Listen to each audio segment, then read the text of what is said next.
for this opportunity to share a few ideas which are still in the process of being developed. And that is that whenever we look at Bangalore, and as someone who's been writing both in academia and in more popular spaces, you always get into this question of the present, and you get into a number of issues that come up in different ways. But there is very little understanding, to my mind, of what exactly is it that Bangalore is. What is it that has brought it here, and where is it going to go? To some extent, that is because it seems almost tautological to say, really, that the present of any city is the result of its past. It is a sort of continuation of its history. But the trouble is that the historian's perspective of a city's history often tends to miss the main point. And in Bangalore's case, and possibly in the case of some other Indian cities, we have tended to repeatedly underestimate, if not completely ignore, the role that group autonomies play in this. Essentially, you have individual groups which have a high degree of autonomy in what they do, in how much they relate to each other. And in Bangalore's case, this was fairly well consolidated. In the pre-colonial times, that's prior to 1799, you had a city which was structured in a way that each caste had its own hierarchy, its judicial system, its policing system. Everything was quite independent, and its space was clearly defined. In fact, Buchanan, traveling in 1800 in Bangalore, talks about people from one area not moving to the other.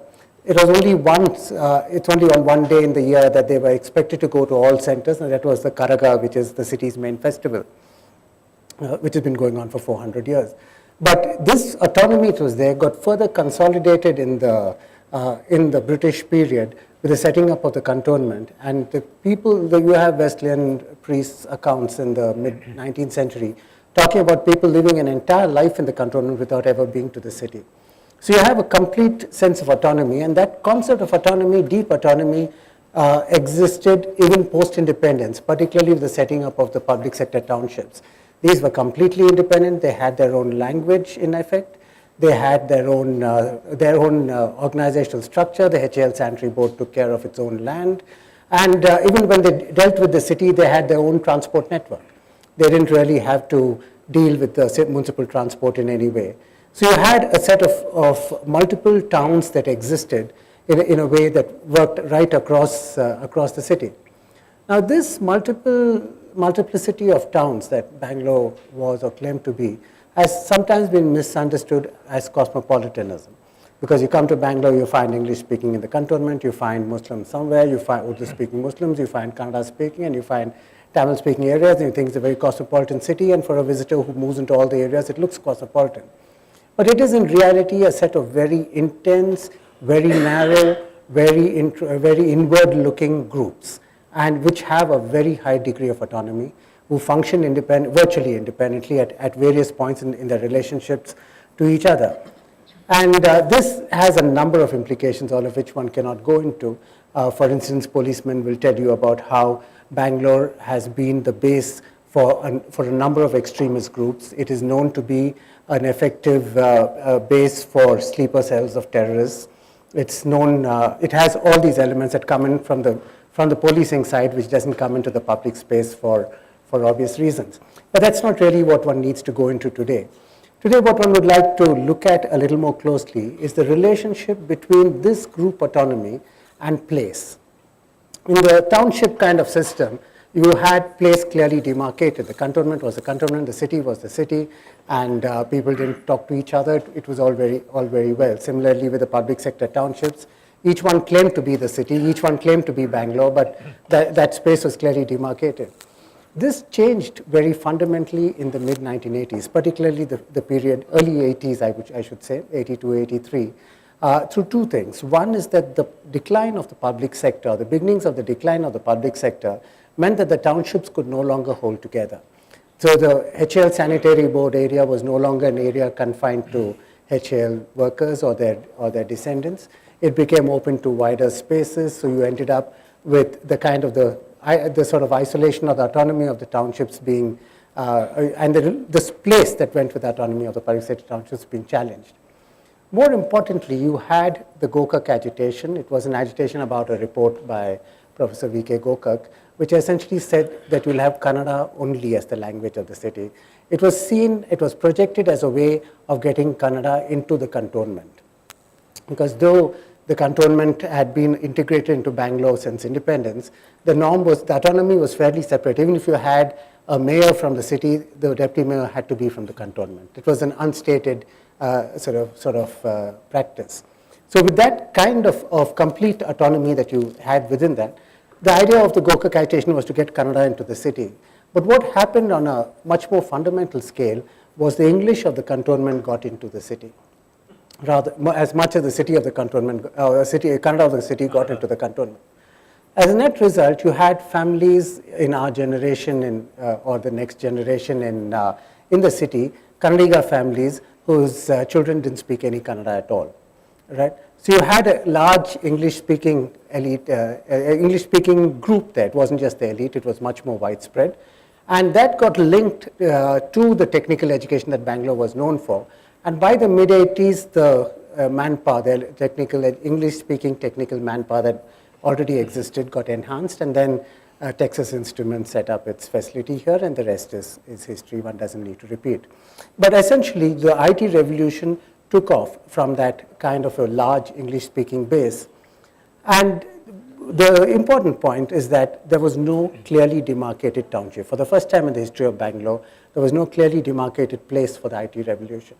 The government provided the electronic city, it provided IT parks, there were private IT parks for the workplace.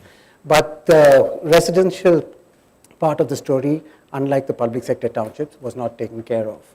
So you had a situation where they went into other parts of the city, but it was a complex process, and anyway, it ended up in them seeking gated communities to live in at different levels of income. I think if anyone traveling in Bangalore is familiar with sites talking about various gated communities ranging from 20 lakhs per household to 1.5 crores. So you're really talking about a large range of gated communities. The city then, the IT-led city then became a matter of connecting the gated communities to the gated workplace, right? And that necessarily meant a great deal of emphasis on transportation. And transportation which was high speed, which reduced the speed of connecting the time it took for the gated community to get to the workplace. This meant high speed roads, and you created what has been called the flyover city. We probably have some of the longest flyovers in India at any rate. I mean, stretching from 10 kilometers, 15 kilometers. I mean, they're pretty large, long ones.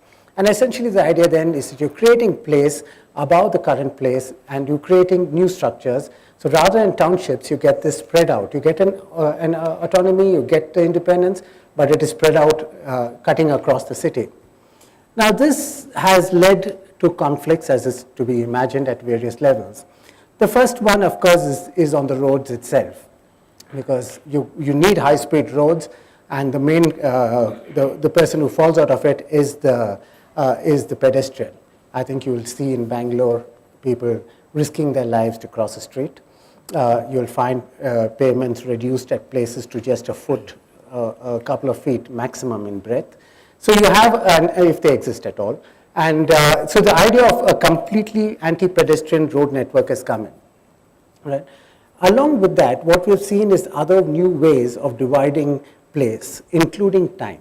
By India, of course, most Indian cities are familiar with the Bandh, which is a way of handing over a city to a single autonomous group for a day or so. But what Bangalore has done is gone over a little further and has a clearly demarcated time for which the IT city might work during the night, but it cannot play during the evenings.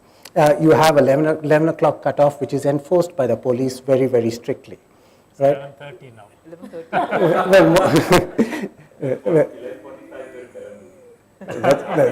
That's great to know. but there is a clearly demarcated time at which point the police is effectively telling you that you are out there at your own risk. Right? And it is a system that has come into place, and it is one where you're clearly saying that place is not yours. So the divisions of place then occur not as terms of townships as occurred earlier, but in terms of connected places, connected fixed places, as well as in terms of flyovers, and in terms of divisions over time. What has happened with this is that the structure of policy making has got separated from the political space, right?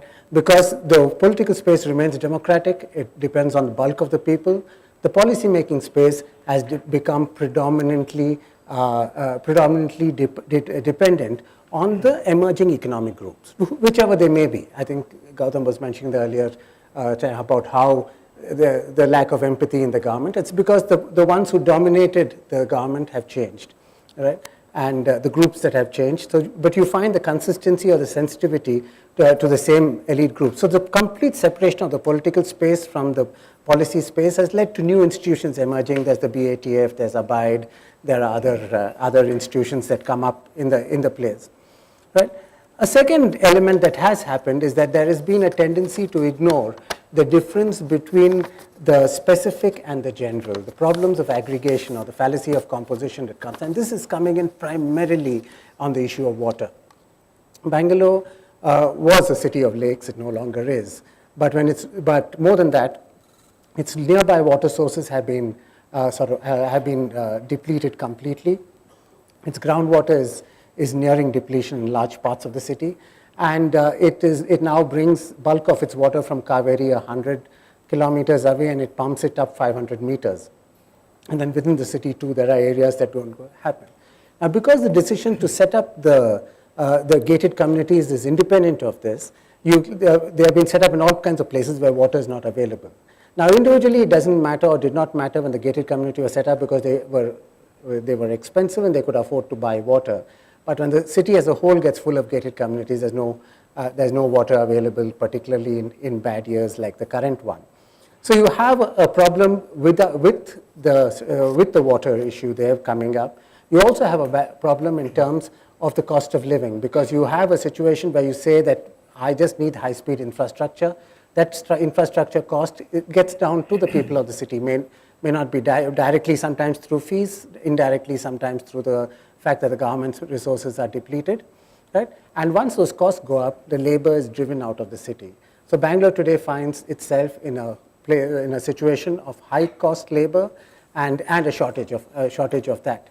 So we can when we look at this picture, it's a pretty grim one, and we can look at the future.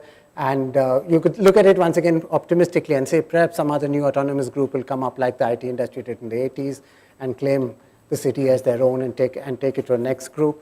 Or you might say somewhere some sense will prevail and costs will come down.